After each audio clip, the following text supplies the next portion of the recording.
حضرت علی کے بارے میں اللہ کے نبی نے فرمایا من کنت مولاہ فعلی مولاہ، جس کا میں مولا ہوں علی اس کا مولا ہے۔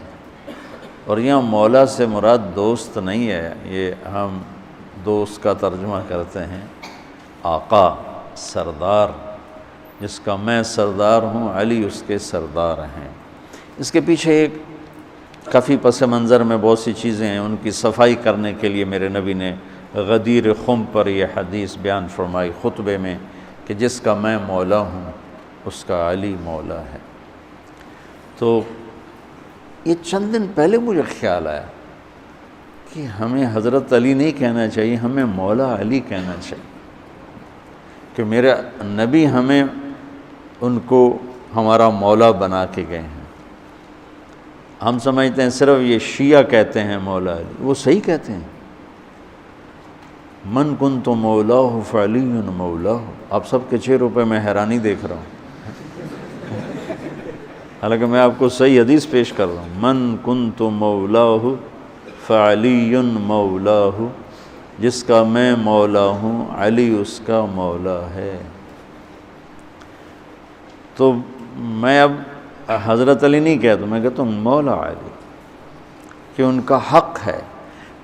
جیسے ہر صحابی کی بعض خصوصیات ہیں جو دوسرے میں نہیں۔ آپ نے ابو بکر سب سے بڑی ہستی ہیں صحابہ میں، ان کو نہیں، آپ نے کہا کہ تو جنت میں میرے آگے آگے چلتا ہے۔ بلال کو کہا کیا بات ہے، جب جنت میں جاتا ہوں مجھ سے آگے آگے چلتا نظر آتا ہے، جزوی فضیلت۔ سارے لوگ پیدل چلیں گے، میں براق پہ چلوں گا، میرے نبی نے فرمایا، اور بلال میرے آگے سرخ اونٹنی پہ بیٹھ کے چلے گا، یہ جزوی فضیلت۔ جنت میں جانے لگوں گا تو جنت کی سواری کی لگام ایسے نیچے گرے گی۔ نیچے گرنے کا مطلب ہے کوئی ڈرائیور آئے گا، کوچوان آئے گا جو چلائے گا، تو بلال حبشی کو یہ رسی پکڑائی جائے گی۔ تو اس طرح یہ جزوی فضائل کسی کے کسی طرح، کسی کے کسی طرح ہیں۔ تو مجھے خیال ہے کہ ہم اہل البیت کے حق میں بڑی کوتاہی کرتے ہیں، بہت کوتاہی کرتے ہیں۔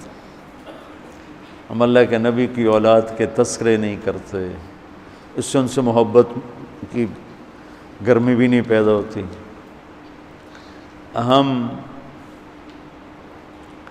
تم میری اولاد کی برائیاں میرے سامنے شروع کر دو تو تم مجھے اچھے لگو گے، اور میرے سامنے آ کر میری اولاد کی تم تعریف شروع کر دو، چاہے مجھے پتہ بھی ہو جھوٹی تعریف کرنا، تو بھی میرا دل خوش ہو جائے گا۔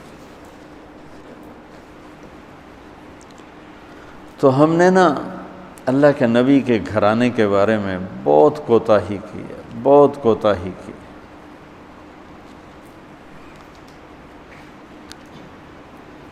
تو تم سنتے رہتے ہو، میرے ہر بیان میں اہل بیت کا تذکرہ ہوتا، اور یہ میرا ایمان ہے کہ یہ میری بخشش کا بہت بڑا وسیلہ ہے اگر اللہ کے ہاں قبول ہوگی۔ ریاکاری میں مردود ہو گیا تو وہ تو الگ بات ہے، اور جو اس کا ہر فیصلہ حق ہے، لیکن اگر میرے اللہ نے قبول فرمایا تو میرے بیانوں میں میری سب سے بڑی متاع میرے نبی کے گھر کا تذکرہ ہے۔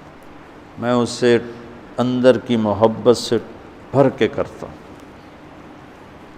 اور اپنی کوتاہی پر اور امت کی کوتاہی پر استغفار کرتا ہوں کہ ہم نے اپنے نبی کی اولاد بھلانا تو کیا ہے، 60 سال میں کیا کر دیا، ذبح کر کے رکھ دی۔